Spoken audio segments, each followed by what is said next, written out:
Attention, please. We're going to call this work session to order. This is Monday, September 11, 2017. It is 4:30 p.m. We are in the Thomas J. Smith Council Chambers. First on the agenda tonight, we have interviews and decision for the City Council vacancy spot. And I see that we have some people here that have put their name in for that position. So here's how we're going to move forward on this one. We're going to ask for those that are interested, that have filled out the paperwork for the vacancy position. We'll start one at a time. I'm going to ask you to please be short, that this is for the position, not for the council seat. So we do want to be brief, but we'll give you an opportunity to come and you can state why you feel you would be the person for this position that we should consider. So. I don't care what order it is, we'll just take whoever's... Why don't you go in the order that they're in the packet, so you have some order at least to do it? And I think Mike Elmer might be the first one. That is correct. Since I was so rudely interrupted by Jim, come on, Mike Elmer. You want me to state my name and address, or just state my case? Give us your name and address, and then you can state your case. My name is Mike Elmer, 620 Iowa Street, Burlington, Iowa. I was the first to submit for this because it's a position that I feel is important, even though it is temporary. I am, to the best of my knowledge, the only person of the six that has, for the last couple of months, been at every work session, every city council meeting, and have actively participated in what you're doing. I think it's important that if you fill this temporary position, that it be with somebody that knows what the city's current business is, what the council decisions have been along the way, what the thought patterns have been, and I've been here to see it, hear it, and participate in it. So that's why I've thrown my hat in the ring. I understand that you feel as a candidate it may give somebody a special advantage, but at the same time, that's a seat that matters to the city, and I think that it should be filled by somebody who is current on what this council is discussing. So that's my reason for asking. Thank you. Thank you. Thank you. Go ahead, I'm still not on. Bill L. Bill L.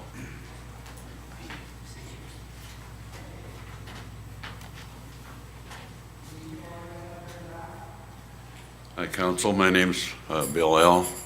Burlington, of course, 218 Grattan Street. Why would I want to do this for 3 months or whatever that be? Mainly because I thought I had the experience probably, and I'm fairly familiar with everything that's going on, and I've studied for quite a little bit here now on some recent issues. But as serving as Mayor Pro Tem and as Mayor, I thought maybe it might be helpful. And that's really the only thing that I wanted to do, is be helpful at this point. So I don't have a great big agenda or a great big list of why you should appoint me. So that's it. Thanks. Thank you, Bill. Thank you.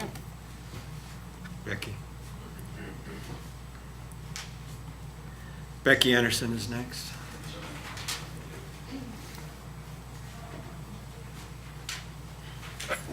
Becky Anderson, 218 South 6th Street. Well, I agree with a couple of things they both said. I think it should be somebody who's current on things, and also because I wanted to be helpful. I was on the council less than 2 years ago, so I'm familiar with the budget. I've really, I feel like I've only missed one budget cycle because we start talking about the budget in the fall, so I'm pretty familiar with it. I haven't come to every meeting, but I watch the meetings at home. I'm on the Planning Commission, I'm on the Parking Committee, I'm involved in DPI with Downtown Business Development, and I guess I feel it should be somebody that's not running. I guess I worry that and I'm not running, and I just felt I could be helpful. I'm worried that if you ask somebody who's running, it's almost like an endorsement, or it would be against the other three that didn't get it, and I just felt like that I could help out in that way. Thank you, Becky. Thank you. Are you okay now? Yeah, I'm good now. Okay. Linda Murray. Good afternoon. Linda Murray, 2050 Highland. I agree with Becky. It needs to be someone that's seasoned, I think, someone that can really cut to the chase and hasn't been through the learning curve. And I recognize that there is going to be a learning curve. And I am a lifelong learner, so I'm excited to be on that learning curve. But I know you guys are short on time, so I won't belinger the situation. But thank you for your decision, and I respect whatever that decision may be. Okay. Thank you, Linda. Chris Reed. Good afternoon, Chris Reed, 821 Cindy Drive. The reason why I put my name in for the appointed seat was sort of twofold. Number one, I was asked to run for council, and due to family and time commitments, I just don't have that time to run for council because I have two great kids that are highly involved in sports, and unless I could take the month off in March and July, I could do it, but other than that, I can't. No, I was on city council from 2010 to 2014. I was the mayor pro tem for 2 years. During that time, we put together policies and procedures regarding our finance, and I'm up to date with everything. I watch the meetings. If I'm not here, I watch them from home, so that's one nice thing about having them. I was one of the individuals that helped get the work sessions put online, where before we had them downstairs and in another room. So I'm also on the Planning Commission. I'm president of Burlington Little League. I help out a great deal with the community. Churchgoer. I always say that when they need something, they just give me a call. So thank you for your time and your consideration. Thank you, Chris. Thank you, Chris. Matt Rinker.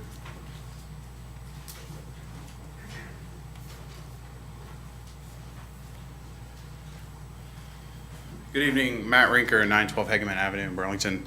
I will be the first one to stand up here and tell you, as a running candidate, that I prefer that you not choose a running candidate to fill the seat. However, if you decide that that's the best interest of the city, I've been to most meetings. If not, I've listened to every single meeting for the last year online. I'm familiar with current city issues. And I believe I have a good working relationship with just about everybody sitting at that table. So that's why, if you choose to choose somebody that's running, that I'd like for you to choose me. Thanks. Thank you, Matt. Thank you. Okay, we appreciate you guys coming down. Council, I concur with that sentiment. I think anyone that's on the ballot, we should not be choosing that person that's on the ballot. So that, to me, that leaves a choice between Becky and Chris. I'm going to have to agree with you on that. There are so many different people running that I would like to see, the citizens make that choice of who they want to see in this seat. Yes, Good idea. me too. I And agree. it has nothing to do with that I don't trust whoever, is running to sit here next to me and make those decisions for that short period of time, but I think it would be good, kind of like a good clean fight. I agree, and there are some, out of the four others, there are some good candidates there, but. Mm-hmm. Okay. Is that, you with us on that? Yes, I agree. Okay. All right, then we're down to Chris Reed and Becky Anderson. I personally don't think you can go wrong with either person. I like them both, and I think they both do a great job. I would be for Becky. I favor Becky Anderson. Becky? Okay. I'd like to say either one of them could do the job. I would agree with that as well. We'll roll with that. So Becky Anderson, come on down. So,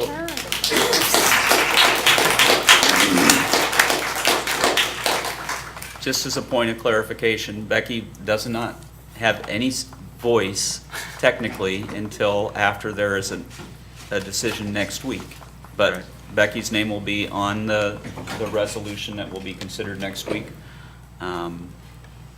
With that in mind, it would make sense for the rest of the meeting to make sure that, as we were talking about items that are going to be on, your thoughts can be a part of that process. Okay, then I can join in on the discussion. You can certainly talk in here, but you're coming in as a welcome guest from the Okay. sitting council. I just wanted that clear too, because I didn't know whether I could You're add to the technically discussion. you're not officially in the seat. for Well, we don't another- vote for anything anyway, so. But you're a friend, so we'll be All right. friends. And I do sincerely want to thank the other 5 people that put their names in here. I think that's terrific. Thank you for being willing to do it. Amen to that. Okay. And one of the 15 people is going to be sworn into that seat shortly after the election in November. So we want to make sure that's clear, Tanner. The person going to be in that seat shortly after the election in November, not December, not January 1. Are we good? Yep. All right, let's roll. Number 3, we're having a proclamation of retirement for Kenny Hillier.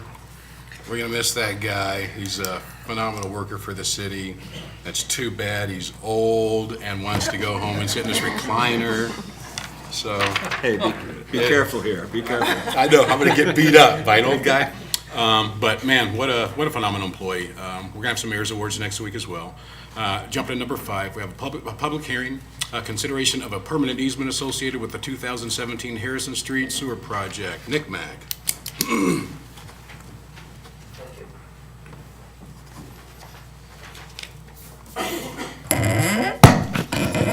Oopsie daisies. This easement is associated with the Harrison Storm Sewer Project. We awarded bid last week, as I said. This easement will not change regardless if the scope changes a little bit. After talking with the engineer on the project, we should be good moving forward with this permanent easement. The cost to pay for it was figured out with the square footage based on GIS, so if there's any questions, I can answer those. You guys good? All right. Thank you, sir. Number 6, motion for final adoption of an ordinance amending the Code of Ordinances of the City of Burlington, Iowa by amending the standard penalty for violation of city code. No changes, Your Honor. You guys good? Yeah, we Yes. covered that, yeah. Okay. Number 7 is a resolution authorizing proceeding with the sale process for Flint Hills Golf Course. Jim? Yeah, we had received a letter of interest from Weingard Realty in regards to the potential purchase of our golf course. Do we have someone here, Jim? You can probably come on forward and kind of just go through what the offer was and what the intent is and what you're kind of hoping from the council. But for consideration of this, the council does have the ability to, if you want to move forward with consideration of this offer, this is set up as a resolution for consideration next week. You'd want to vote in favor of that next week if you want to move forward with the process of selling the course. If you do not want to move forward with selling, we still need to bring it forward next week, and would have to have a no vote on that. Okay. And you can kind of talk about what your purpose is here and what you're hoping for from the city. Yeah, we're just interested, we brought Go the ahead, off. introduce yourself and what your Jim, role is. yeah, Jim Wiffles, I'm general manager at Spirit Hollow Golf Course. So we're just really interested to find out if, we gave this offer to you, I think, 2 weeks ago. And, interested to find out what interest the city has in that. If you haven't read it, it's basically an offer to purchase the golf course, purchase the equipment in the golf course. And then we would then close the golf course, sell the land, and we would give the city, after all of our everything, all of our finances are taken care of as far as the sale, taking the course out of as a acting golf course, so it's usable land, then give the city back 50% of what we would get from the sale, minus our costs.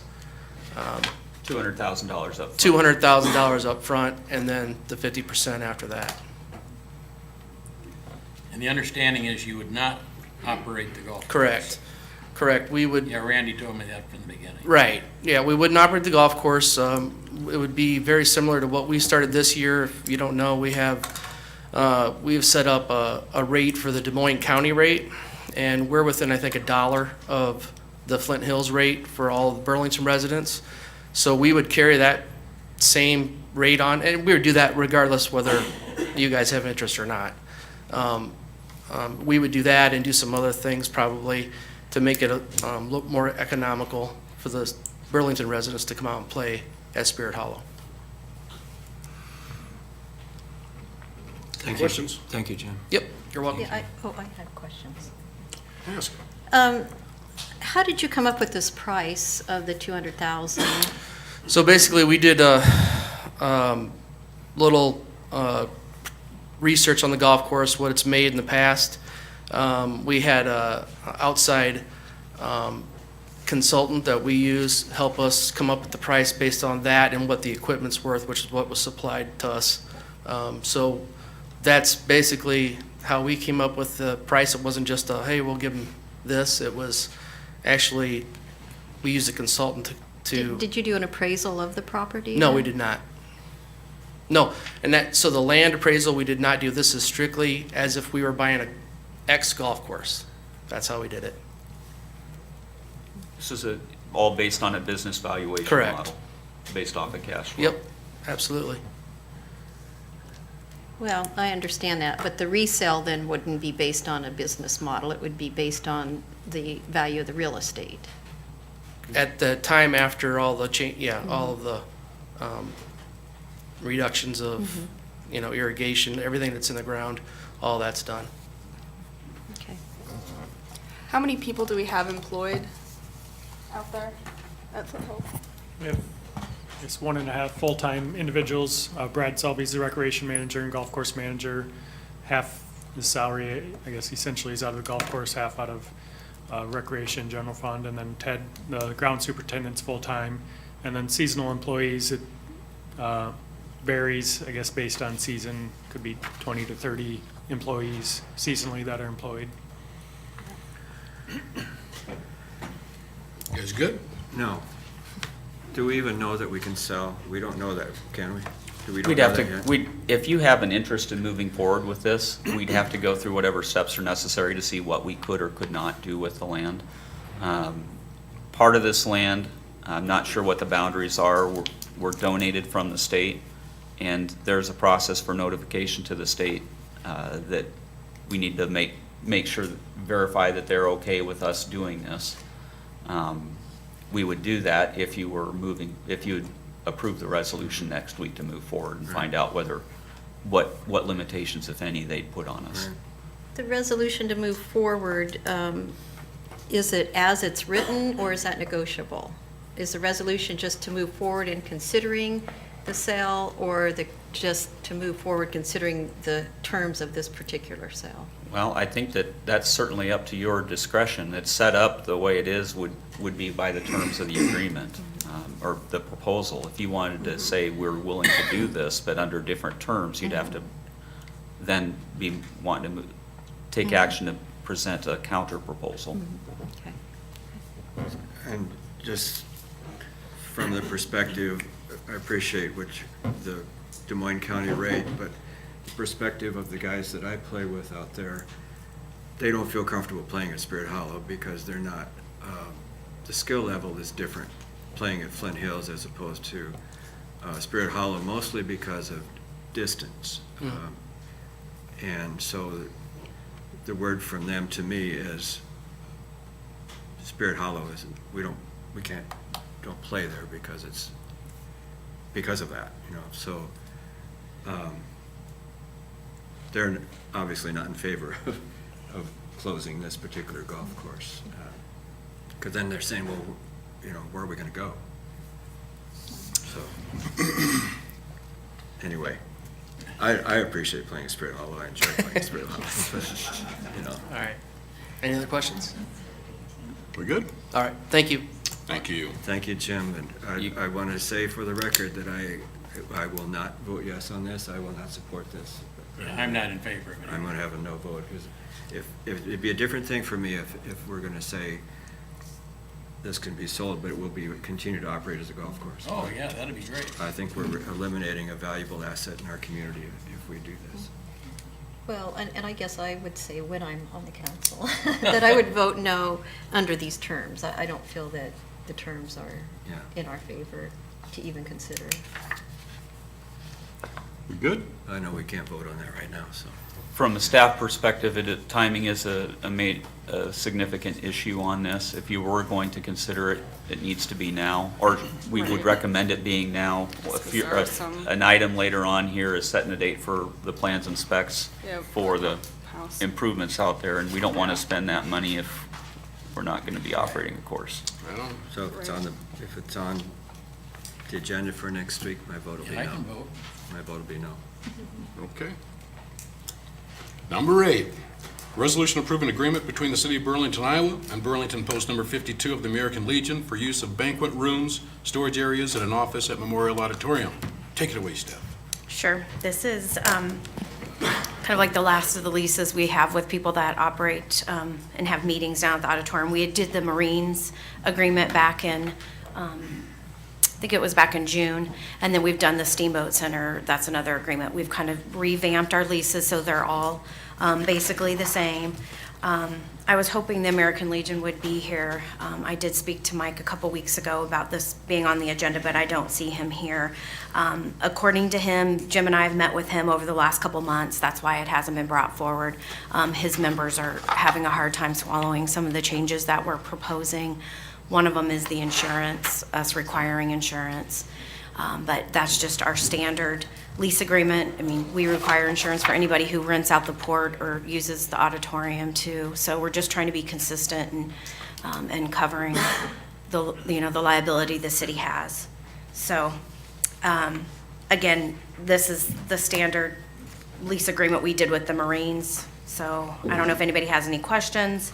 I would say if we don't hear from Mike, we can, that's why it's not on the consent agenda. We're having it on regular agenda. Maybe he'll come next week and talk to you about it. If not, we can always approve the lease and then work through them getting it signed and go from there. So, Okay. any questions? I'm fine with that. All right. Okay, moving to the consent. Nuisance abatements, anybody got any issues? Resolution approved. That we keep having them on there? Always me. Number 2, resolution approving final acceptance, final payment, and release of retention monies for the 2017 WWTF emergency water main repair. Mr. McGregor? Back in late June, we had a water main break at the wastewater treatment facilities building. Due to emergency repairs and the necessity to get it fixed right away, we did not go through council procedures. We have, however, fixed it. We did a kind of a small bid opening with a couple of contractors that do this type of work. KM King was awarded bid by staff. The initial bid was $150,000.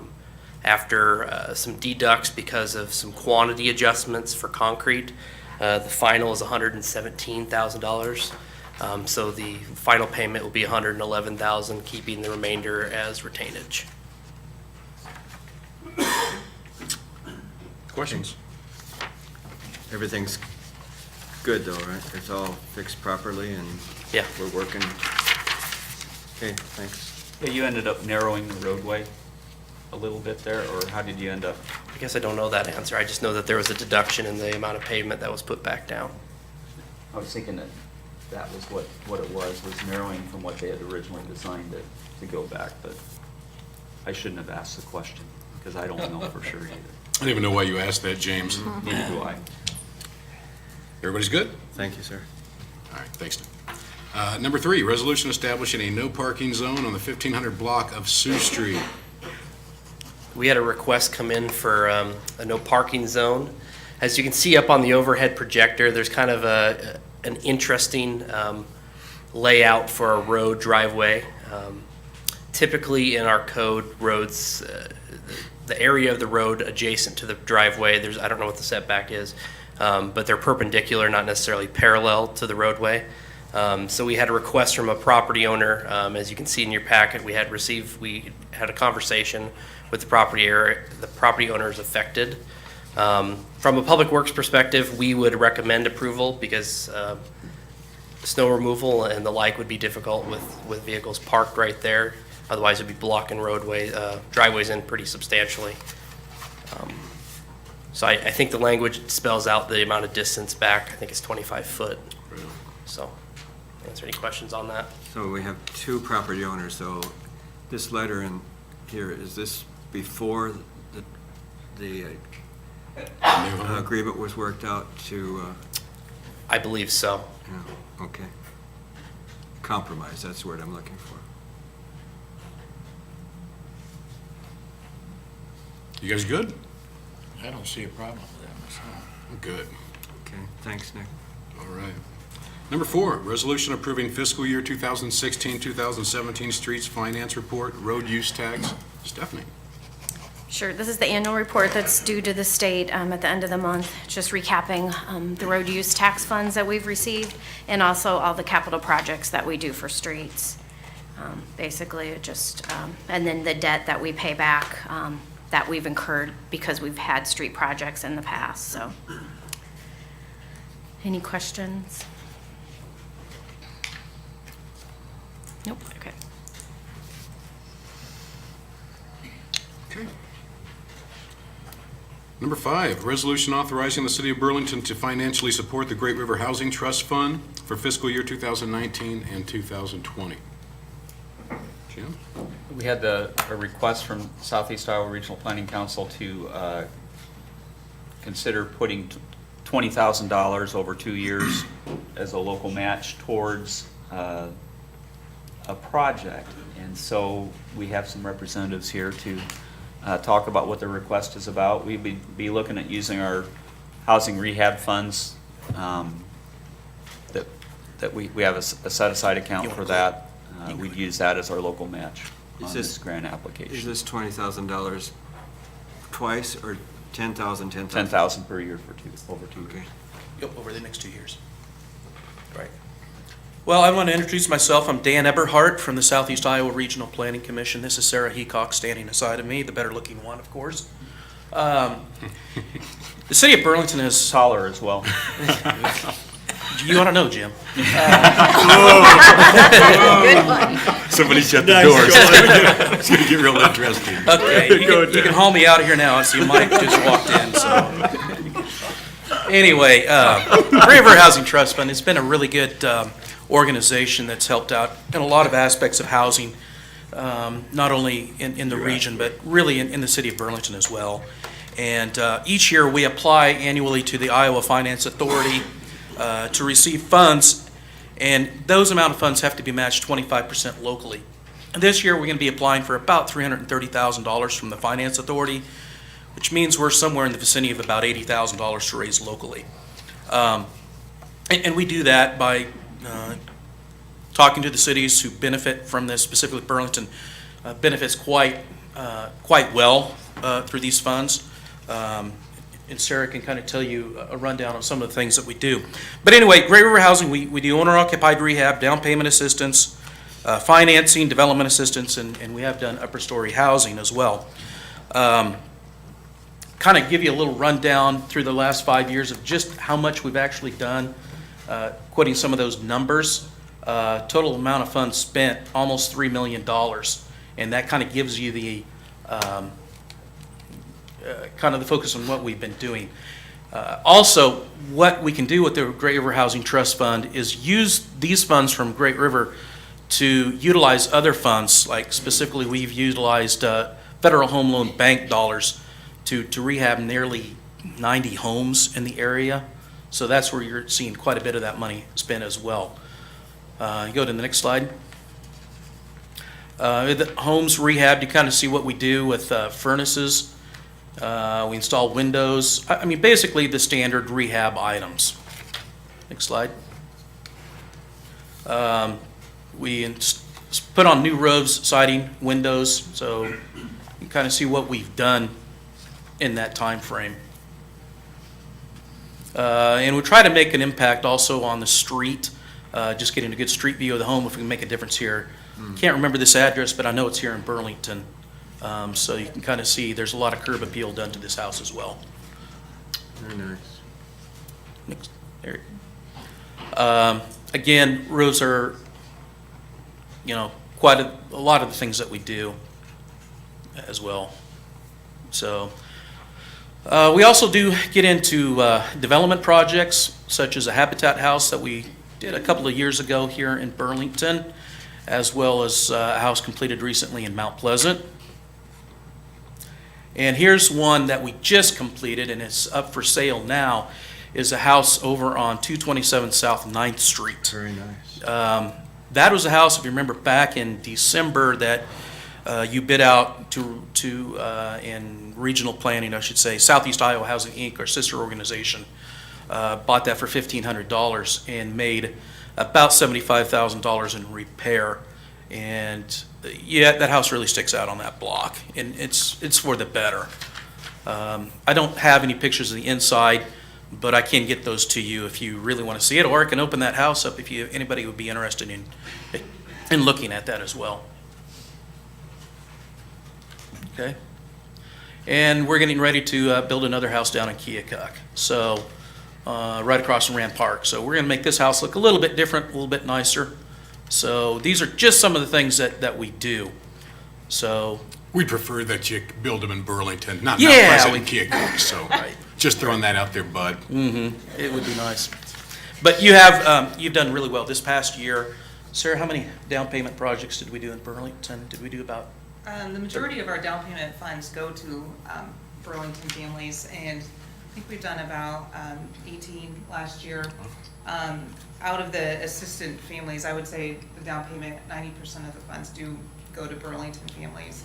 There's a bigger market here, obviously, so a lot of those funds do go to Burlington. Right. And the down payment that we offer is up to $7,500 for a family. To qualify for that, you do have to be a little bit lower income. Now, when I say low income, I would call it low to moderate income. That would be one person making about $36,000 a year, or a family of four, about $52,000. So you can see that quite a few families would be eligible for that. Another thing is when the house sells on 9th Street, then the money will go back to the fund, and then we'll do more homes. Redo the thing And we would like to keep. Keep it revolving. Yep. Revolving. So, the next one, Dan said, we have projected in Keokuk. We're looking to get, something started with SEC, get them maybe working on a project and stuff, so. Be good. And, build with them, and then the funds just keep revolving. Again. So you can see who's all on our board, and I think you would see a familiar name there with Charlie Nichols, who actually works for the city, has a vote on our board. So you do have a presence within our organization. So with that, I know we're asking for $20,000, but if I figured it out right, we did invest over $200,000 back within the city of Burlington in this past year. So you're getting an awful lot of good bang for your buck, and we really do appreciate your past assistance and really hope for some more. Good, thank We you. appreciate the good work. Great program. Question. Is the golf outing a fundraiser for Yes. a housing trust? It helps. Yep, that's coming up October 5th, so. we can- October 5th? October 5th. Okay. You play golf in October? That's at Flint Hills Golf Course, Yep. right? So Flint the Hills. money that, the money that we earn there goes towards that. Yeah. You're on a roll tonight, my friend. You're on a roll tonight. Okay, good. Right. So I know you've got an awful lot more on your agenda, so we'll sit down. Thank you, guys. Jim, do you have any comment on that? Done. All right. Number 6, resolution authorizing grant application for the improvements to the Dankworth Park Pool.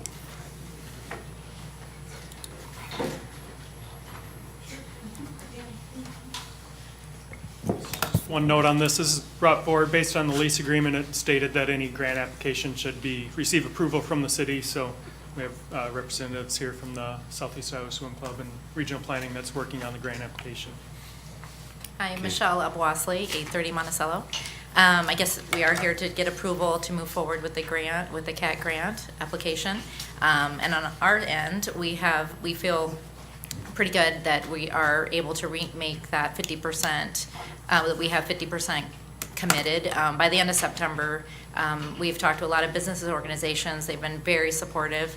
And we feel like we're going to be really close to making that 50% by the end of September. We still have little ways to go, but feel good that we'll get there by the end of September. I guess. I'm Tracy Lamb with Southeast Iowa Regional Planning Commission, and I'm assisting this group to put together the grant application. If there's any questions that you have about the CAT grant fund, I can try to help. The So- nonprofit is doing this on its own. We're Right. just essentially a letter of support for their grant application. You also need to be injecting cash into the project in order for them to qualify Which for the is program. our match on it. Right. Right. Mhm. Yep. So. Becky and I both were privileged to be on that committee for a while, and we know how Yeah. important it is for them to have all these ducks in a row in order to qualify. I think this is a good project for that, too. the CAT grant. I've written several CAT grants throughout our region in the last 10 years, and we do a lot of pools, and pools are not a great money-making proposition for a community, but this is a way to possibly make this more of a cash flow project. You'll be able to use it all year, so. Okay. You guys good? Thank you, folks. Thank you. I do also, sorry, just want to say the citizens of Burlington have been very supportive also. I get stopped randomly on the street and through Facebook messages. We have received donations from You're citizens. getting stopped on the street and people are giving you money. Well, they're not physically giving money at that time. I'm receiving support, verbal support on the Just street. checking. All right. They can give me cash, and I can turn that into our treasurer. But I do want to say that we do have a Facebook page started for support, and we do have a PO box if anyone wants to send donations. It'd be greatly appreciated. Thank you. Thank you. And also the money that we're putting into this project is money that we were going to be putting into the pool anyway. I kind of want to reiterate that as well. Yeah, we were looking, I think it's 4 years out, that we were looking to do about $100,000 worth of deck improvements. Yeah, deck improvements, yes. So Right. the timing is a little different on this. Majority of the funding is coming really in terms of the lease payments that they're making to us. And one of the questions that Tracy had clarified through email that council had before was the payback requirement, and with Southeast Iowa Swim Club being the applicant, the city's not the applicant, they would be the ones responsible for if there's any issues there. And Is there that shouldn't correct? be any need for payback. Yeah, The yeah, grant, it's- the way the grant's set up, it's a reimbursement for expenses incurred. So the project will start, they'll start incurring bills and paying bills, and as those happen, we'll submit to Enhance Iowa for reimbursement. So there shouldn't be any need for, I've not encountered that in 10 years in multiple applications of ever having to be a need for a payback, so. Tracy Lamb is in the house. Good. Thank you, Tracy. Yep. Are we good? Yes. Okay. Number 7, resolution of support for the application of a challenge grant for the Burlington Depot and Greer's Restaurant. I wrote the resolution, but Mr. Freevert is probably a better person to talk about this, if he would so wish to choose to come up and talk about it. The challenge grant is something that Mr. Murray applied for in conjunction with the restaurant, using some of our funds and the funds that he's going to put together. Steve can take it away. All right. So the Downtown Partners Board ranked the 4 proposals that were sent forth to us for a Downtown Main Street Challenge Grant project. Downtown Partners is the applicant and recipient, and we can only apply for one project. There are 54 Main Street communities, and each one has an opportunity to apply for this funding. So there's no guarantee that it will be received. But I think this is a pretty competitive proposal.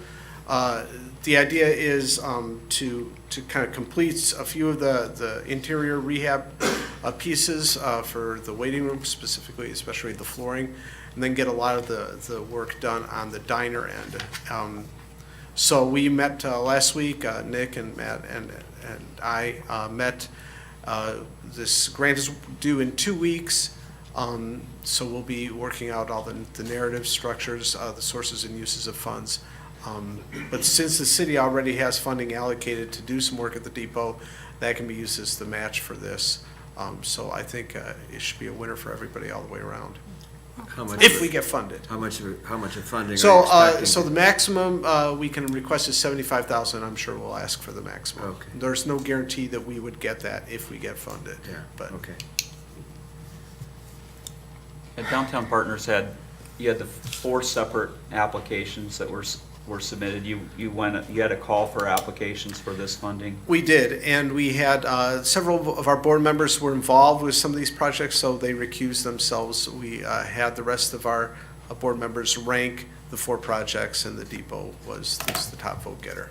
And part of what you're using for an evaluation there is how is the state going to evaluate as they start looking at these projects? Yeah, they look at something, if it's a landmark building, if it's going to create jobs, if it's going to help a business open up, is it a gateway building? What kind of impact is this going to have perhaps on transportation? So this project really hits a lot of those buttons. I Yeah. think it's really competitive. Yeah, the goal from Downtown Partners' perspective, from my understanding, was to make sure that you have the most competitive project out of the 4 be the one that gets submitted. That's right. All 4 of them were worthy projects, but the board picked this one, so that's the one we're going to run with. Okay. Right. Thank you, sir. Wish you well. Okay. All right, we've got several items set for public hearings. We'll go through them. A is consideration of a CDBG grant application for the Mazel Locust Basin. One thing to point out on this, you want to talk about timing? Yes, the timing on this is unfortunately going to have to require a special meeting on the 25th due to timing. We will have a special meeting on the 25th to have the public hearing for that because the application is due on October 1st, Prior to the work session? prior to the work session. You're going to be gone. That's correct. That's But you know okay. what? But you'll be here. Yeah, I'll be here. So, is that it? Yeah. Yeah, just wanted to make sure you understood the timing there. Okay. All right, B is consideration of a sale of property locally known as 312 South 10th Street, City of Burlington, Iowa, with conditions. That'll be October 2nd. And I will be gone October 2nd. Just letting everyone know. 1, right 2, now. 3, 4, 5. 1, 2, 3, 4, 5. Okay, 6 Not that public I- hearings that day. Matter that much, but. thank you. C is a consideration of an ordinance rezoning the property locally known as 705 Maple Street from C2 General Commercial to R4 Multifamily Residential Zoning District with a planned unit development, PUD overlay. That'll be October 2nd. D is a consideration of an ordinance rezoning Outlot 3 of Swisher subdivision for R1 Single Family Residential to R2 Single Family Residential Transitional District. That'll be the 2nd. E is consideration of an ordinance amending Section B Land Use Design Criteria of Ordinance Number 3104 for the Burlington Senior Living Campus, PUD. That's the 2nd as well. F is consideration of plans and specifications for the Flint Hills Golf Course Pump House Project. That is the 2nd. And G is consideration of an ordinance amending Section 126.16, Financial Responsibility of Chapter 126 Taxi Cabs and Vehicles for Hire of the Burlington Municipal Code. And we have 3 discussion items left. Memorial Auditorium, American Music Festival. So this Don't be is so a- excited. Just- handouts. This is a follow-up on our multiple discussions we've had in regards to the auditorium. We have met with Steamboat Days a couple of times over the last few weeks. They had expressed an interest in potentially operating the facility on the city's behalf. And that's where we're kind of at a point of them being in a position to be able to present how they would look to see this structured. At least, I don't know that we have all the particulars worked out yet. No, and it's actually, so it's kind of an interesting arrangement that we'll show you in the slides that are forthcoming. But we're here today on behalf of Burlington Steamboat Days. My name's Stephanie Kozlowski. I'm the 2016-17 president of Burlington Steamboat Days. And this is Amy Burkhart. She's taking over the 2017-18 president of Burlington Steamboat Days. We're actually here today on behalf of American Music Festival, which is the nonprofit arm of Burlington Steamboat Days that we're reinstating. So as we go through the proposal, we'll explain that more, but we're here advocating for them today, is essentially what we're doing. So the whole goal today is just to offer a solution for management of the Memorial Auditorium and other riverfront properties. In our discussion with Jim and Stephanie and Nick and other city staff members, we came in talking about Memorial Auditorium, but in discussions of how the process has worked for management of that property, the port and the depot also came into play. To highlight kind of why Amy and I are here, there is a long history between Burlington Steamboat Days and the city of Burlington. We've considered you a partner. You've seen me up here the last 3 years on behalf of Steamboat Days. But some joint ventures we wanted to highlight in working together. We have been a leaseholder. We've had a lease running with the city. We've been a community event in Burlington on the riverfront for 56 years. The city underwent a modification to the front end of the port and when we built the stage a few years back. And that was a joint venture between the city and Burlington Steamboat Days to raise funds and work together for enhancement of both city structures as well as our ability to bring in great entertainment. Also, the alcohol license is something that Steamboat Days has been involved in. Prior to Venue Works, BSD held the liquor license, dram shop insurance, setup, purchase, volunteer labor, everything for all alcohol sales at the auditorium. Steamboat Days still continues to carry those things for the port, and we manage all of the port events and rentals at this time. So overall, we think we have a very positive relationship. And so when we were looking at this potential for new management of the auditorium, we thought with the longstanding, consistent partnership we've had, we might have an opportunity and something to offer the city. So what is American Music Festival?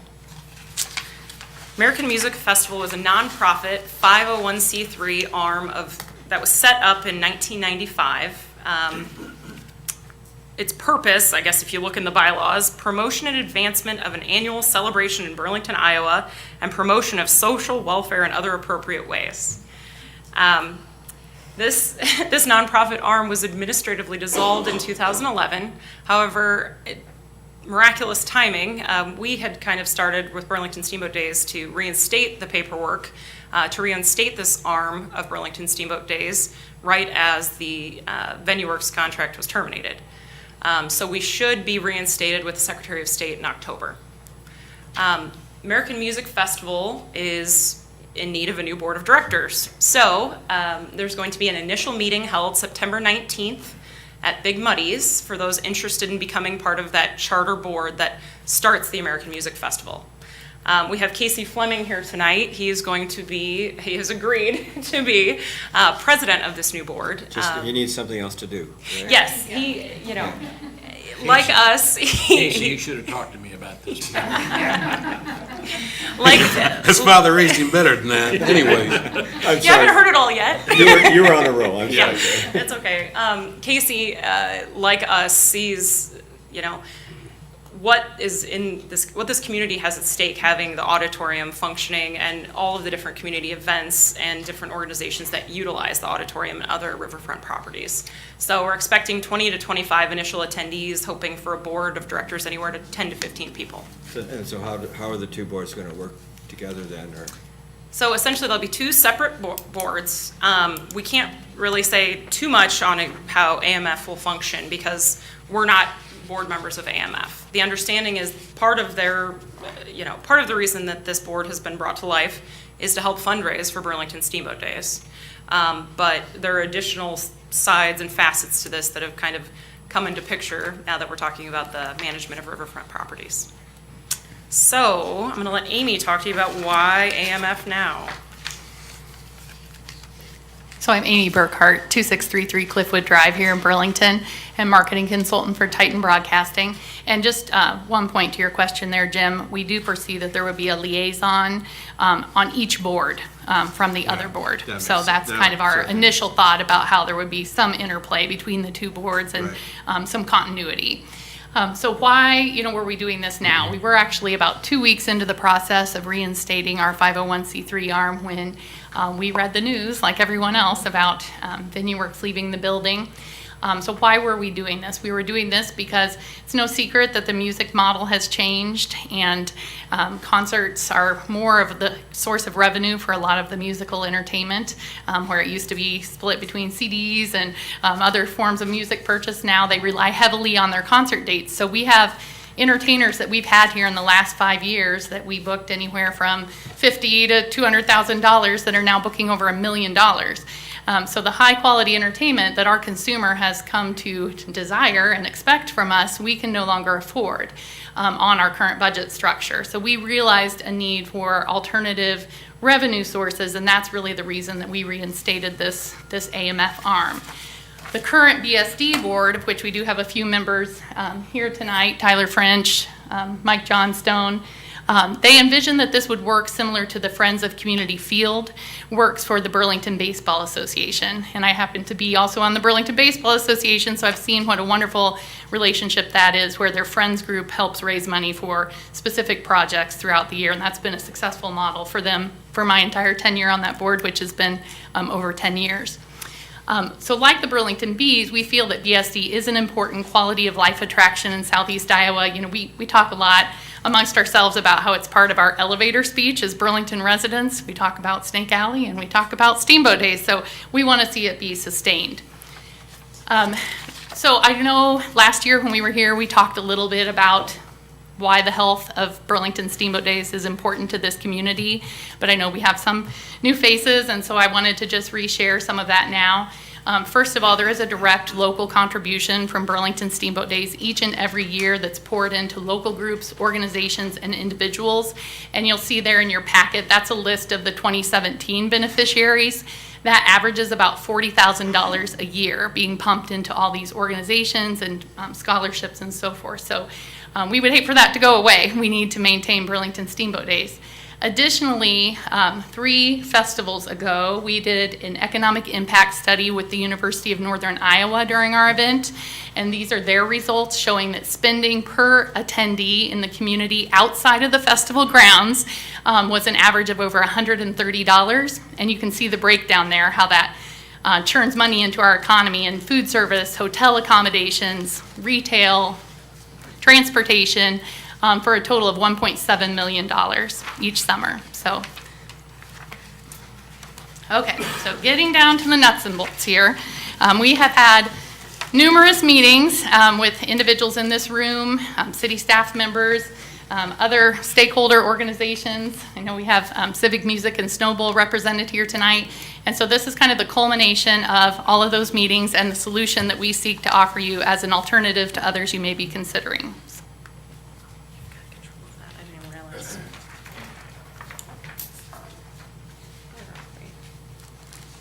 Okay, so I guess the way that we've talked about this to wrap everyone's minds around is we have 3 different organizations involved with the proposal. We got the City of Burlington, American Music Festival, and Burlington Steamboat Days. So I'm going to talk to you kind of about what we're asking of the city at this point.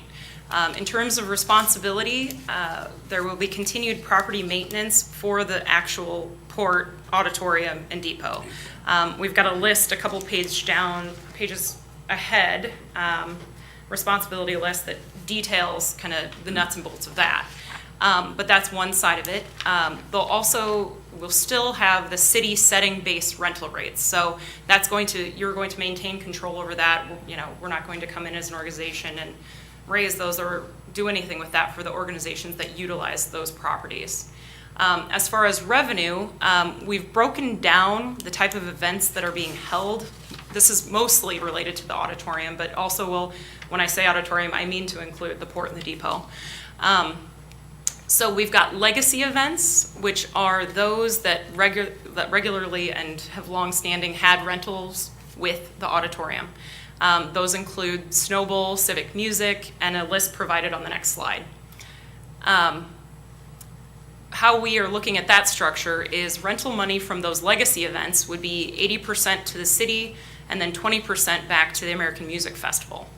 And then the other type of events, so those booked or solicited by American Music Festival's employees, the 20% net proceeds from those events, from ticket sales and revenue, would come back to the city. So that's how the revenue structure would work and what the city would receive back from this proposal. Expenses, we're looking at continuation of some of the model that was with VenueWorks. Utilities, supplies, property insurance, not looking at additional labor, as my understanding from the city's standpoint. It would be existing public works employees and labor, and then a subsidy to American Music Festival. So then on the American Music Festival side of things, that new entity's responsibility would immediately be to hire employees to manage the 3 riverfront property venues we've continued to mention, Auditorium, Port, and Depot. We would book all events that happen in all 3 of those areas. We would do all the promotion of the facility for additional events to come in and utilize the properties. We would be responsible for all of the setup and tear down of events in both of those categories, the legacy events and any new events that we're soliciting. The technical and sound management, operation of a box office, and the daily cleaning. And again, we've worked with City Public Works staff to already delineate who's responsible for what. And we have, these are more property maintenance duties of maintaining systems like HVAC, electrical, so forth, and these are cleaning, routine maintenance type things. And we have very specific lists that they provided to us so we would have an understanding of what our employees would be responsible for doing in terms of the cleaning and upkeep of the buildings. Obviously, without the upkeep of the building, we have nothing to sell. So as a group of Burlington and area residents, you know, we want to upkeep that building. I do want to make that very clear. We care about these buildings. So our revenue to AMF, to the nonprofit arm here, would be rental money from legacy events, the 20% split, 80% of the new events that AMF solicits and brings, and then this city subsidy to help cover the costs. What our expenses are those labor costs. We would hire a foundation director who would serve as a promoter and business operator of the venues. Would be labor for that daily maintenance piece we're talking about, as well as all of the setup and tear down for individual events. Would be the tech and sound requirements for the events that are held within. Insurance, marketing, general office expenses, and of course there would be numerous startup costs. Right, and then to bring Burlington Steamboat Days back into the mix, Burlington Steamboat Days would, would maintain the liquor license. It'd just be kind of an extension of the duties that are ongoing at the port.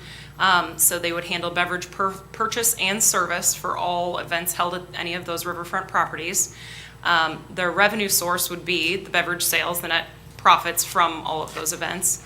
And then as far as expenses, BSD would handle all dram shop insurance, office management, and then a pool of servers to provide either volunteer service or hire employees to actually serve alcoholic beverages.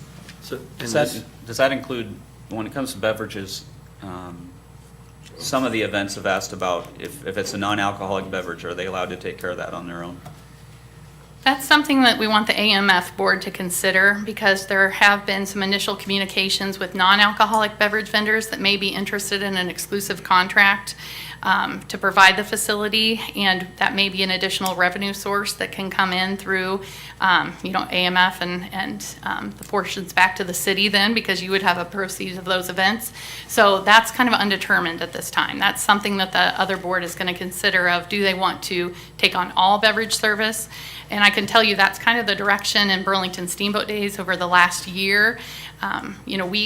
We want to, I guess this kind of comes down to image. A lot of people see us and we're serving alcoholic beverages at Friday Fest and all of this, and we don't even have a water to provide somebody that doesn't, want to have an alcoholic beverage. And so we made the conscious decision over the last year to be providing all beverages at our sponsored events. So that's kind of a gray area, I guess, at this point.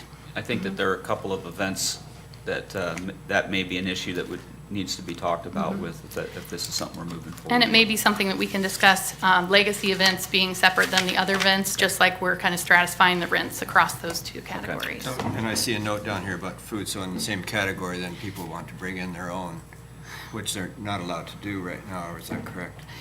That's our understanding of how it operates right now, and Burlington Steamboat Days nor AMF have any interest in getting into the food or merchandise business, so if they want to sell products or food, that's kind of what we've put here, is we will not be into those businesses, so that could be revenue sources for the individual events. And so how would that work with the depot with a liquor license? You'd have to expand the holding there for that, or? So we would even have to do that back to the auditorium, because as of now, our liquor license is just for the port, that's right. So that's part of the urgency of our proposal, is that we know there are existing events that are already booked after the time that Venue Works will be vacated from the building. And if you are looking to Burlington Steamboat Days, now I'm kind of putting my other hat back on here, but if you'll be looking to Burlington Steamboat Days to fulfill that role, we'll need some lead time to get all of the technical aspects and legal aspects of that back in place. I guess, Mike, what's the legality of serving liquor at the depot if it's a transportation hub? Is that? I don't think there's an issue, but it's more about being able to have a contained space whenever, with any. We just have, it's all about the parameters of the license, so it'd have to be probably closed off for public access. Yeah, okay. So the next two slides or sheets on your handout kind of just detail in on some of those items discussed in the nuts and bolts page. As far as legacy events, we've got a list of kind of events that are ongoing that seem to occur year to year at the auditorium at the port, and we have a list of those there.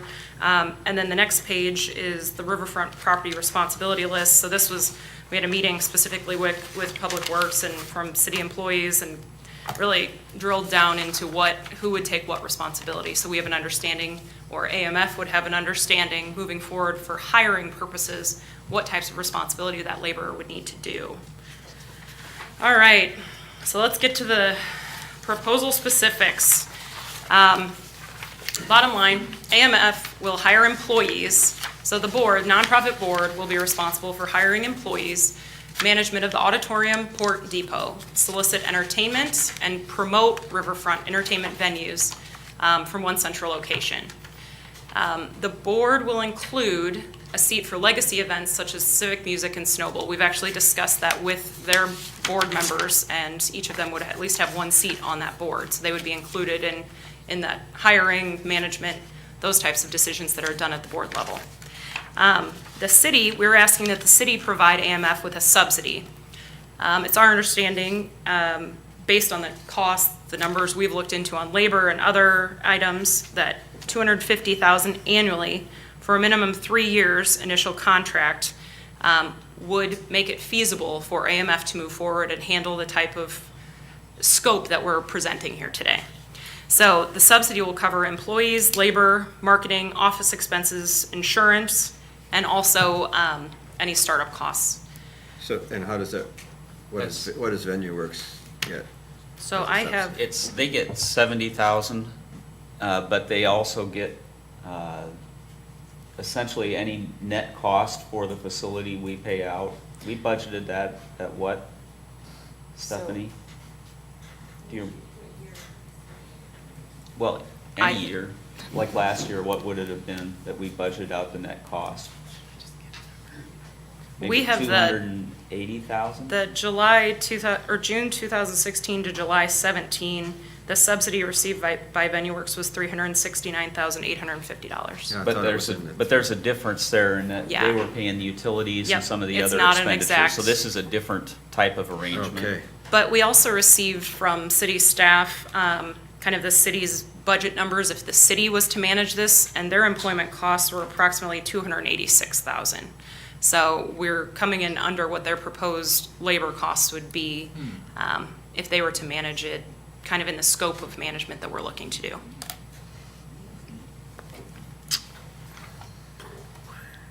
Benefits? Yeah, so this is for the comparison's sake, when we presented different options for the council a month or so ago, we had two different options with the city running it. One, essentially a bare bones. Bare bones, That had about a net cost of about $100,000. The other had a net cost of being fairly comparable with what we're spending currently with VenueWorks, but allowed us, from a staff perspective, it allowed a better control over how the three facilities were coordinated for booking and cleaning and shared management of those, which is right now kind of a mess and problematic with, you have staff out at Public Works that is having to manage it. It doesn't really work as well as what it would if we had staff down there on site. The cost that they're presenting is very comparable to that, but it puts the oversight of it in their hands instead of ours. Benefits? Yep.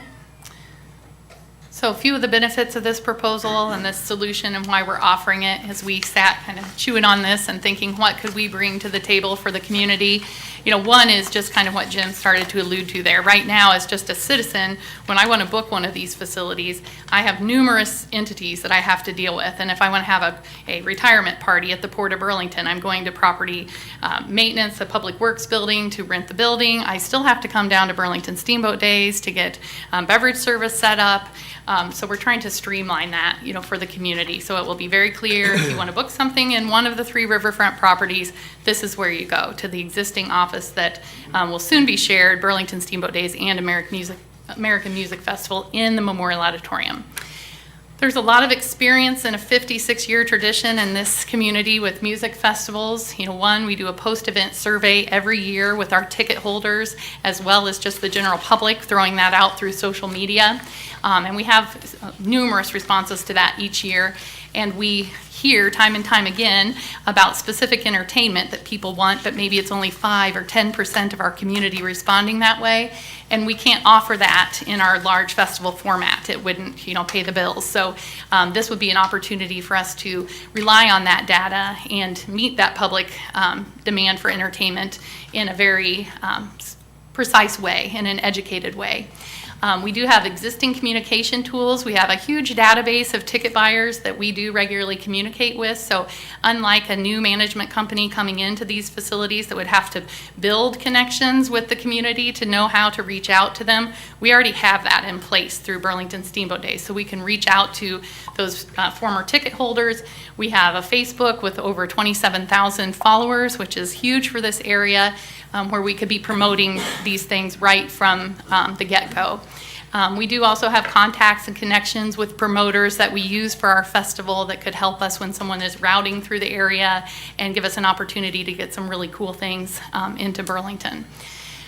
We feel that this proposal offers, you know, more local control. You have local individuals. The Burlington Steamboat Days Board has all volunteer, has one employee. So we're all just people that care about the community like you all are. And this would also keep that money local, kind of harking back to the economic impact proposal. This is a known relationship. We already do business dealings together. I hope you feel those have been positive. Over the last several years, we've had a lot of things we've worked at the staff level. Some security concerns with the event that led to a request from the city to cut back on our carnival hours, which we did this last year, and things did go much smoother. We've been partners all along here in the flood proposal, flood wall project, and we've appreciated the involvement and the seat at the table that you all have given us to make sure our needs are met. And we do feel that there is a benefit of having AMF have these employees rather than city employees, because I do think if you evaluate all factors here, and I know it's a little hard because it's not an apples to apples proposal with VenueWorks, but the amount of the subsidy plus your opportunity to get back revenue from the two different event types, which will ultimately cut down on the amount that you're putting towards it each year, I do think would be more advantageous than the documents that were shared with us from city staff of the city managing it. So we appreciate your time and would take any questions. When does the VenueWorks thing terminate? Not till the end of December. Their initial date was December 1st. We asked for a month extension to get through the end of the year. Part of it was, well, they have 4 events that are scheduled in December that we want to make. timing, we needed more time to make sure that we had adequate time to go through this process. And they were willing to work with us on that. So you're prepared to start on January 1, or can you Correct. be ready ahead of that, or what's your We've- timelines? We've been shooting for January 1 this whole time, knowing that that extension had been put in place by VenueWorks. And, even just on the alcohol side, if we are going to take back over those beverage sales and service, we feel we need 60 days just to get that up and running. So, we are looking for a decision in October. October. Mhm. You wanted it sooner. No. The sooner the better for paperwork. Pushing paper through the state. Good presentation. Thank you, ladies. Thanks for having us. No question then? The question is this something that the council is looking to move forward with, or would you prefer to be doing this on our own? That was my question, is what other options do we have? Do we have any other group that wants to be interested in Not doing like, this? or- we haven't had anyone step forward and say that they want to take over this full responsibility, no. I see smiles from that What- group right there. When is that informational meeting, besides September 19th. at 5? Okay. The time was not in there. I could hang out at Muddy's all day, but. I like this. Sounds I guess appealing I'm to kind me. of interested in maybe having more of a city, can we have a city presence on that board at all? Would that be, We're all looking at Casey. I don't know if that would, how that would work. Just because we have a vested interest and we would be, financially as well. I think it would be important for us, So we have discussed that in Okay. some of these brainstorming sessions, and like Stephanie said earlier, she and I have been careful to bring to bear anything in this proposal that we felt like should be board decisions by the charter members of the AMF board, of which that would be one, which is why I looked at Casey for that, but we discussed that in the Bs, which we have used as our analogy for this. Right. You have a representative that comes to the Burlington Baseball Association meetings because you are financially vested, and it is a community quality of life attraction that you do choose to invest in. So we already had that, thought that in addition to the legacy event seats that would be guaranteed on the board, that if that's something that you would, like to consider, we could put a board representative, a city council representative on that with AMF board's approval. Yeah, I don't know that necessarily has to be a city council member. Could be No, a it could be staff. staff. It could be a staff. Yeah. Are we? I think just because of the price, it seems, for me, I would be comfortable having somebody from the city council, $250,000. That seems like a lot of money to just, As an Not that I example, don't trust as an staff, example, but- the indoor recplex, that nonprofit, I sit on the board for that, and I don't know that it's necessarily as a representative from the city, but right. but I think that was one of the considerations when they thought about who should be involved with that. So that kind of hits at what you're getting Right. at. Although you would like to see a council member be that appointed rep. I would. That's my opinion. I could see you or Stephanie or. Yeah, I think we have Yeah. staff people that Yeah. might do a better job than a council member, frankly. Or even Nick. Let's go back to dollars, though. And I hate to bring this up just because I don't want to be taken the wrong way. I don't promote drinking unless you're responsible and an adult, but there's a lot of money that is made from the alcohol sales down at the auditorium for events. And that was money that I was hoping that we could get from the events. That was part of the reason why I thought we were considering that we could try to still keep it going, but try to conserve wherever we could. And I just think we're missing out on an opportunity on alcohol sales on this deal. That's part I of what. shouldn't have gone and sat down, yeah. That's part of what makes it attractive for them. It is. I understand that, I'm saying. And I can tell you, just to be very open in this partnership is, that was a significant decrease in an income stream for Burlington Steamboat Days, and another one of the reasons why we're seeking an alternative revenue source. In the years that Burlington Steamboat Days held the alcohol license for the auditorium in addition to the port, we were making anywhere between $40,000 and $60,000 annually on those sales. But with that, we were purchasing dram shop insurance and all the insurance and requirements and licensure that is to the tune of around $20,000 a year. So it definitely, is an expense as well as a revenue source if you should choose to take on that licensure yourself. We also have a volunteer pool that we lean on to serve a lot of these events, so we don't have the actual expenditures that another organization would have of the labor expense to serve all of the alcohol. So that's a consideration as well, is if you take it on, who's serving it? So, Good point. yeah. So I think that's a crucial point. I mean, pay people to do it.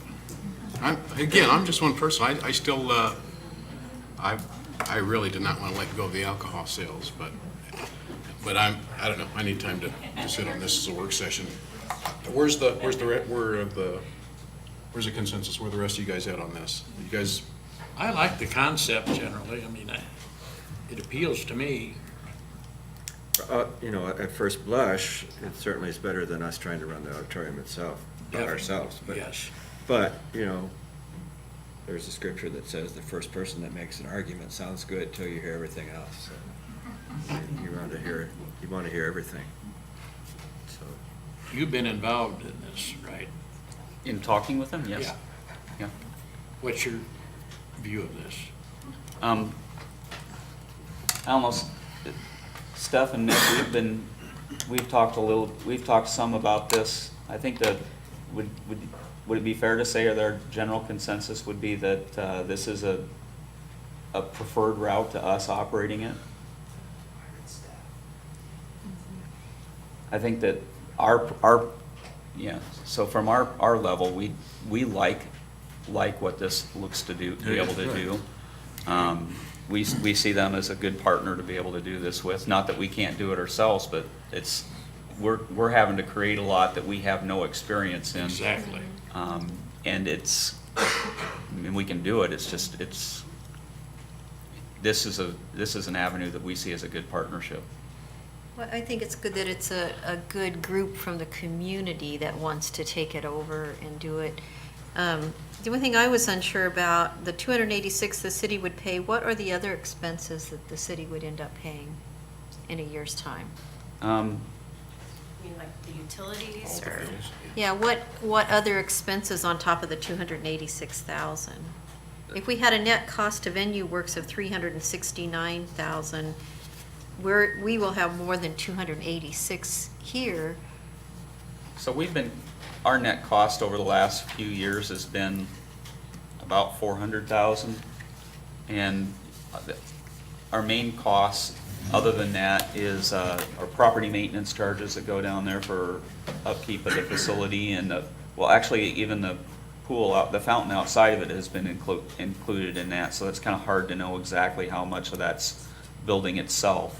Yeah, And we code our insurance there, property insurance We gets have to have, allocated. we have a flood insurance policy that we have to have on that facility, which is a fairly significant amount. All the heating, other utility expenditures go in there. Any repairs. So do you think those add up to, like $114,000 more dollars, or? At least, Yeah. At least? yeah. It depends on the year too of if we have things that break down. Yeah, I think I don't have the one that you had, the final one that you did, Stephanie, but if I look, I think with us running it, our other expenditures would have been in the 180,000 range, but I think that some of that might have been concessions too. So I'm not sure what our net cost would be in this kind of arrangement outside of it.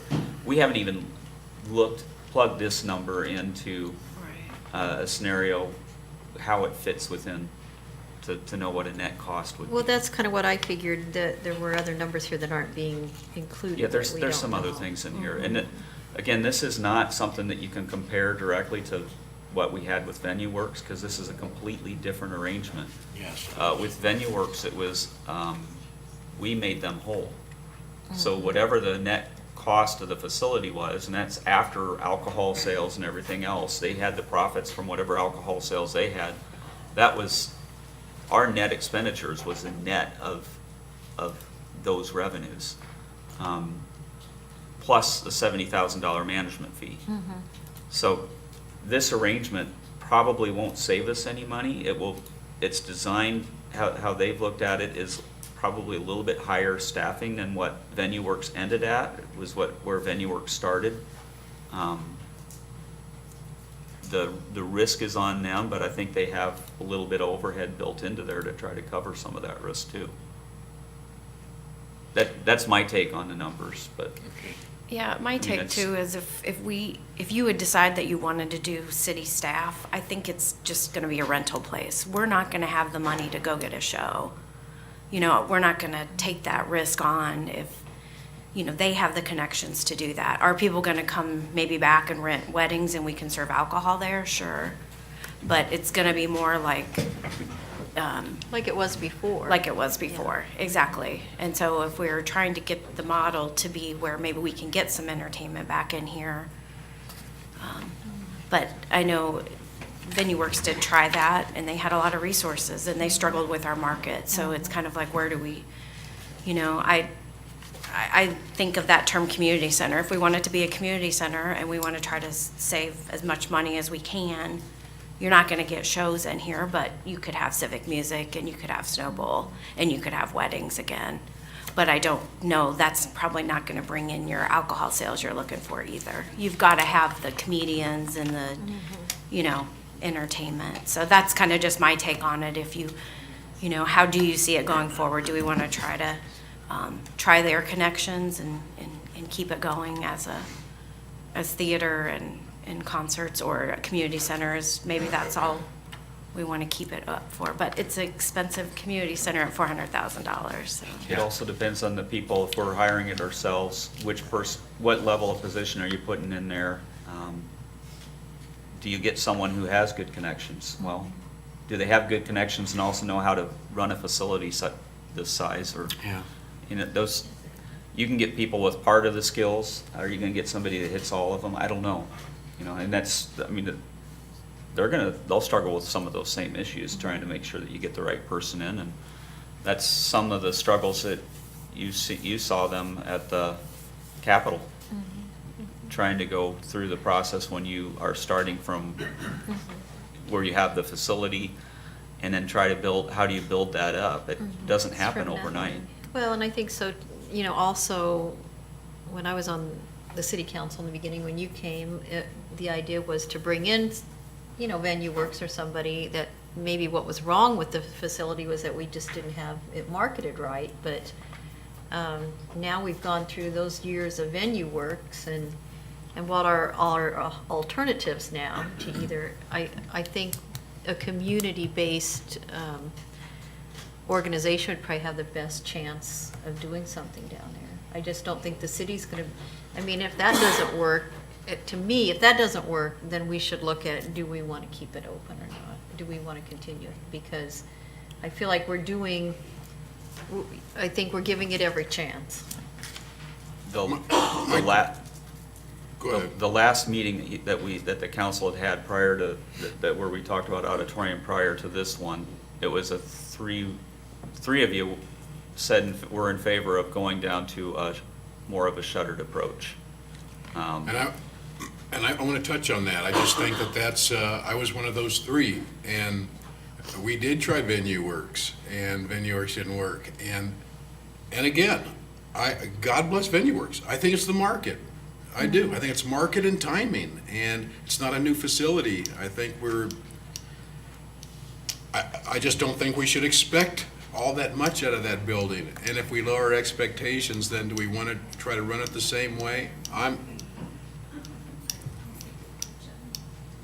I think it's a lot of the facility. I think. But, that and it's I was not one of the those city. three. So, But I'm willing to listen to this proposal at this point. If we don't do this, and God bless you folks at Civic Music, but how do you keep pumping in $400,000 in there? You know, just, Yeah, and you look at that over a 10-year period and think of where that money Yeah. could be used, but and so, at this point, I'm willing to listen to what they have to say and consider it. I'd like to see us consider this. I think it's a different approach and hopefully. And you've spent a lot of time, it looks like it's well thought out at this point, and there's gonna be things come up that you haven't thought of. I know that for any time you get into a new venture, and God bless you, Casey, but, yeah. With that in mind, if you want us to work more with them to try to get details put together on how that arrangement would work, Annie suggested the idea of a council member being a rep on there. And a couple others of you had talked about maybe a staff person. Which way do you want to go on that? I You're prefer pretty- staff. But you're pretty strong on a council member. I like staff because staff understands the whole process better than. Staff What, has a much how about, okay, well, if you think staff has more, if that's why you're doing it, is because you think staff has more experience, in what manner, I guess, as far as management? Is that where you're leaning? And financial. Financial, Yes. And they're still subject, I mean, to our oversight. I mean, it's not like we're abandoning them. no, I get that. Yeah. I just think there's some. I get the financial aspect of it, but I also want to make sure somebody also has the passion for it as well. So the emotional aspect versus the numbers. Sometimes those don't mix. So somebody can think of it from a financial aspect, but not from Yeah. that whatsoever. And I don't disagree with what you're saying. Right. It's just my personal preference at this point. And I would think we would find somebody in staff that we all could agree I'm cool either has way. the proper experience and temperament to serve this thing, you know. They're not gonna be doing anything. They're gonna be sitting on a board and trying to help. I mean, it's not like they're gonna be, I could go either way. That's not a big deal to me. can it be either or? Does it have to be? I guess I'm thinking sometimes the council has so many different boards and different things they have to sit on that you might have a passion, but the future council might Right. feel like, Absolutely. but yet you have the passion now, so why should you be denied sitting on it? I guess, can it be either or? Either a council person or a staff person? Because then if things change in the future, then, But If you leave it either or, you got a better chance of as getting long- that passionate But as person. long as you don't say, okay, Jim's gonna go to this meeting and the next month, the next meeting, we're gonna go, that's Right on, not it. right That'll on. never work. no, I mean, consistent. it would have to be a consideration every year who's going to do it, Yeah, I would say. I guess A commitment every year. I don't have a problem with either one of those, actually. Okay, what do we do next? Anything Coach? else? I think we can talk through that too as we move forward. I think that the next step would be try to get more of closer to a formalized agreement to bring forward. And it also gives you a chance to think about this too for another couple of weeks, because this is your first time hearing Yeah. their actual proposal. Does that make sense? So we would need to get that worked out as fast as we can to try to get back here. Now, we still have some details in terms of, well, we got a lot of details, but we haven't talked a lot about the day-to-day activities, for example, in the port and the depot. What are the right arrangements between whose responsibility is whose on those? And I don't know what else that we have that we need to hit on.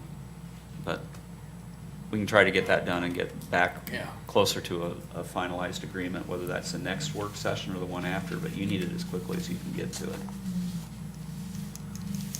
Okay. Discussion item number 2, West Avenue Crosswalk. Nick Mack.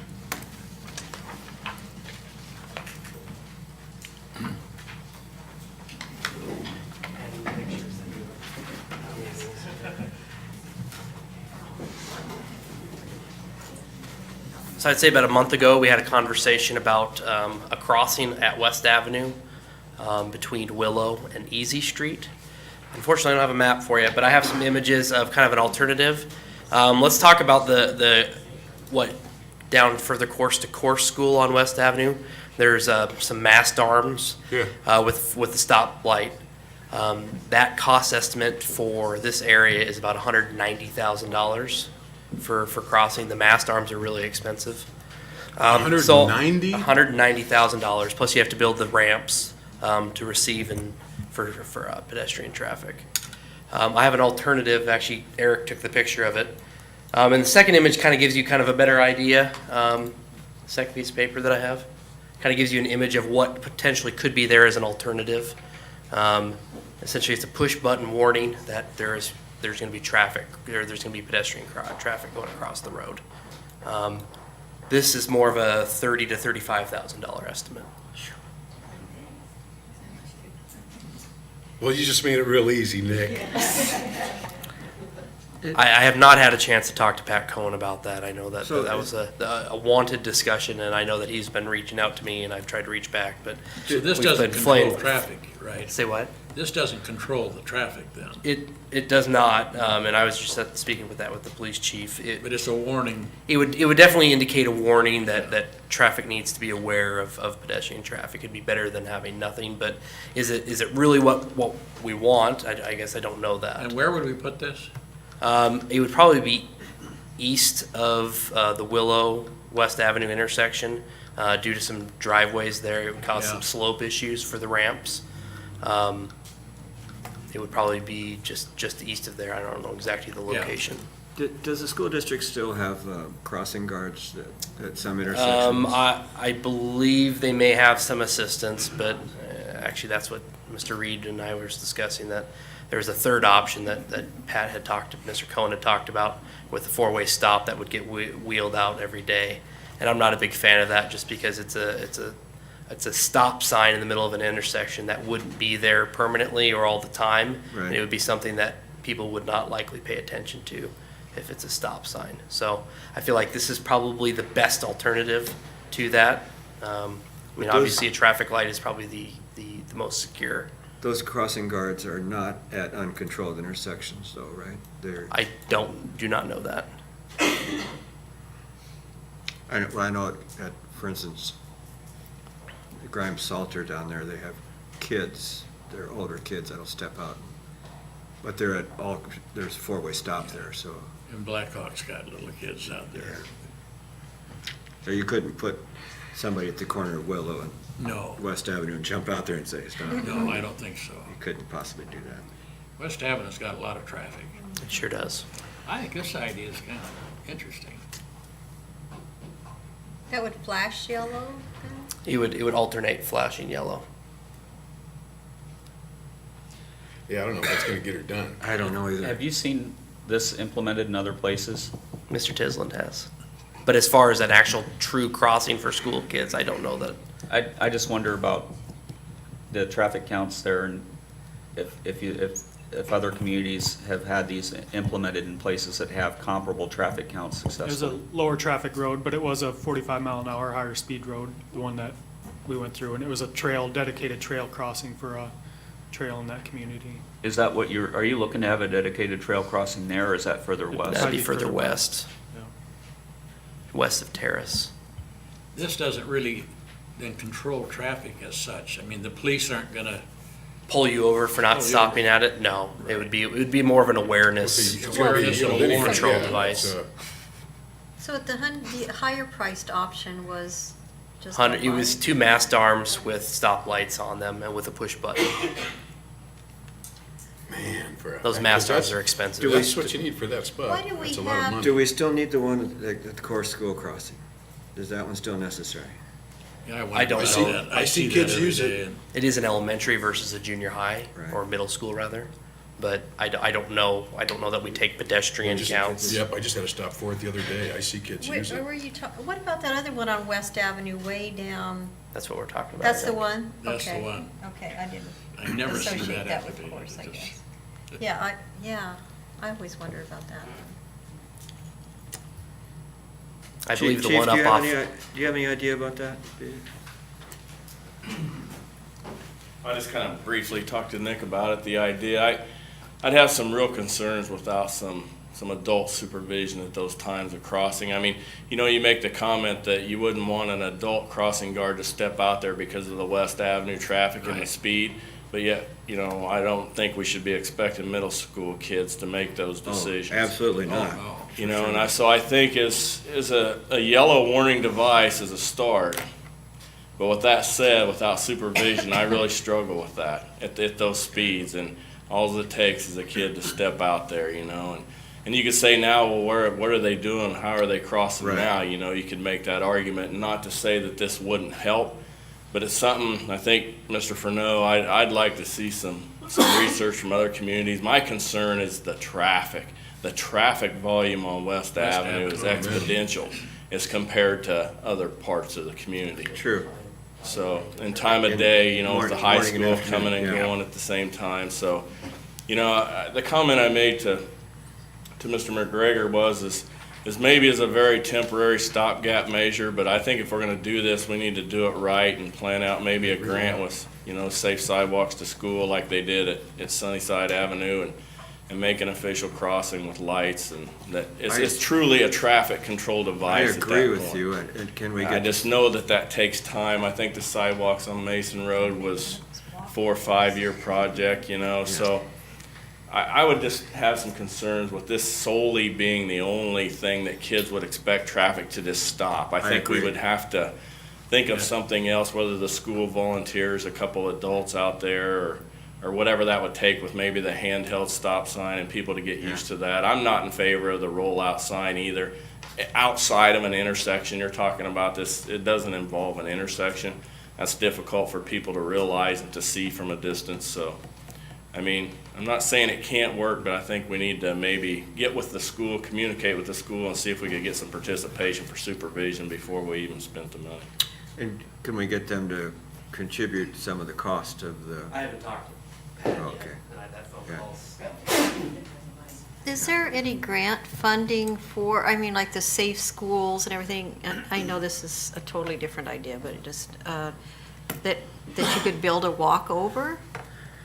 That there would be any grant funding You know, for? actually, go ahead, Nick, but we had talked about either over or under. I've seen the cost of those over-ramps, and it would have to be probably a corkscrew to be able to get up to 15, 16 foot to be able to go over.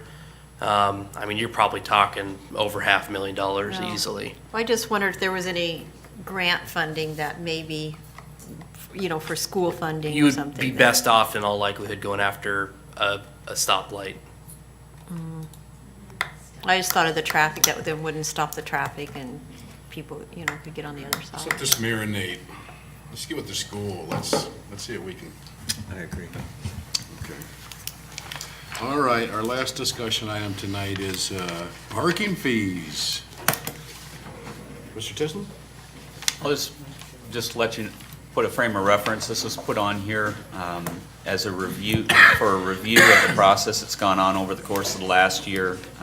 You implemented a new parking fee structure in July, I think? June. After a presentation from the parking committee. You had someone come in a couple of weeks ago, expressed a concern about how the process had gone, and not satisfied with the idea that the rates were put up so high for the 24-hour parking. With that in mind, we wanted to give you a review of what had gone on with the parking committee, why they were looking at making some modifications, and why they ultimately recommended going the way that they did. I'm going to, again, give a brief overview, just some background again. Did a parking study in June 6, that was approved by council June 6, 2016. That resolution accepting the plan advised its staff, the city, to meet with the parking committee representatives, which includes DPI, city staff, planning commission, downtown business owner, and bring forward parking improvement solutions for consideration and implementation by the city. The parking study was completed by the Southeast Iowa Regional Planning Commission, and that was really the input gathering portion of the study, getting a lot of public input during the study process, surveys, stakeholder outreach, interviews, task force to really gather the information. And then once the plan was done, it was up to the parking committee to implement the plan. It's not really the committee's role to seek out additional information or redo the plan at that time. It's to implement the plan that was adopted or accepted by the council. On February of this year, we had a public open house to present information on findings and process and to talk about some of the solutions that were within the plan that the committee is going to be focusing on. A couple of them included supply, eliminating unnecessary 10-minute parking spaces that the council considered and approved removing some of those, adding on-street spaces where available, looking at lease spaces, having time restrictions, at that time looking at an 8 to 5 workday, and having a mixture of leased or permit parking and daily fee lots, where it's not just a completely leased lot, only used by those that have leases. Allowing more use of the parking lots during off hours, where generally our parking lots downtown, or quite a few of them, are just used during the workday, Monday through Friday, 8 to 5 approximately. Looking at site improvements, improved signage that is being brought forward and implemented, and then marketing materials. So those were all items discussed at the open house. We did present some images of what the signs would be, and just talked in general about changing some of the leased parking lots from a fully 24-hour lease to a mixture of leased 24-hour, 8 to 5, and then some daily rate fees. Was that where Mr. Renteria would have been a part of the process? Yeah, I believe he was at that. He was. Yeah, at that public open house. And that's, so as he raised concerns about the price structure, that would have been where he would have had some initial thoughts. Yeah, yeah. And he did voice those thoughts at that meeting. We didn't have a set rate recommendation at that time, but he had some input and discussion on it, so. Again, this is the parking lot signage that's being moved forward. That's been the primary focus of the committee. And then looking at having the 24-hour lease spaces and the Monday through Friday, 7:30 to 5 reserve spaces. So that's where the discussion on what are those rates and what should those be kind of started. Again, looking at lease lot usage, a lot of this was based on having lease lots being occupied during the workday and then being empty at night, where other people coming downtown to restaurants or events can't use those because they're 24-hour lease. And so someone pulls into a lot that's completely empty and every sign says reserved 24 hours, do not park here. So as we get more events downtown, more restaurants, more people living downtown, how do we make best use of our parking lots, and having them sit empty for 16 or 14 or 12 hours a day is not seen as the best use of our public parking lots. We did an initial survey of the Fourth and Valley parking lot. 94% of the lease payers do not use their spot at night in this spot. This is a 100% 24-hour lease parking lot at this time. From the survey that was presented to all the leaseholders, 89% of the lease payers would be interested in reducing the number of hours leased, such as 7:30 to 5 p.m. So on May 30th of 2017, Charlie Nichols, our city planner, came and gave an update to council on the status of the parking committee again. Talked about adding improved parking lot signage, changing parking lot programming, creating the half-day leases and mixed-use lots, and changing lease prices. Of comparable cities studied, Burlington's parking lease rate was the lowest. Most of the other comparables did not offer a 24-hour lease. They only offered a 8 to 5 or a daytime parking lease, so we were kind of unique in that. And then our rates for our 24-hour were often lower than what their rate was for the daytime lease only in those communities. So the Parking Advisory Committee considered the following rate change, having the new half-day lease rate remain at $27.50, which is the current 24-hour lease rate, and then looked at a 24-hour lease rate be increased going to $32.50 and increased by $2.50 each year until reaching $40. That was the initial, concept with that. After reviewing other communities and existing fees, including some of the fees here in Burlington, the committee felt this did not incentivize any change in parking. Going up $5 a month was that enough incentive for someone to want to go to a 24-hour lease rate or stay at a 7:30 to 5 lease rate? Or is it just going to stay the same and we're not really changing any of our parking patterns in the downtown? Yeah, I guess the biggest concern that I've heard that came out of your group was if you didn't have a big enough spread, when people are already paying the $27.50, there isn't much incentive not to do it. Yeah. And for example, if you were to maintain the $27.50 for the 24-hour and then reduce the rate of the daytime parking, when people are already paying this $27.50, you'll have people who will take the lower fee if they don't need it, but you'll have a lot who have already gotten used to paying the fee and are okay. You're just not getting the behavior that we're trying to get is to try to incentivize losing those 24-hour rentals so that we have those spots freed up for other uses. Mm-hmm. And the other thing that came up, there's some private lots being rented, and they are being rented for $40 a month. Or higher. Yeah, so the city was well under that amount. One thing trying to explain, even if you lease a space 7:30 to 5, if that's your lease time, you don't have to leave at 5. It's free after that time, so you can stay there 24 hours and remain in your spot. But if you leave, someone else can pull into that spot during the off hours. So we're not saying your lease is only from 7:30 to 5, you have to leave right at 5. You can stay in that spot till, if you're after work till 8 or 9, or you want to come in early. If that space is open, you can park in that space. So, That's cool. but if you leave, it's not guaranteed on the weekends, and if you leave after 5, then someone else could pull into that spot, and you'd have to move in the morning. So the real goal with this was to incentivize, again, getting more parking spaces downtown to open up for events like at the Capitol, or as we see new residential, upper story residential coming downtown, maybe some of those individuals that work during the day can park in those spots overnight, and then coming to restaurants and farmers markets or different events. But what was that amount that would incentivize people to go to a 7:30 to 5 lease rate and open that up for other individuals to park? So again, at the June 19th meeting, council did approve the changes. 24-hour uncovered spaces is $40 a month, and the 7:30 to 5 remains at $27.50 a month. And then again, I guess from the committee standpoint, we're continuing to look at other items. It's something we'll continue to evaluate.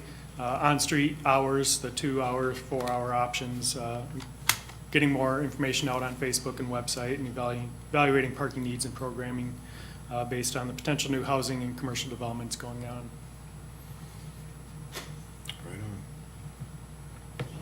I guess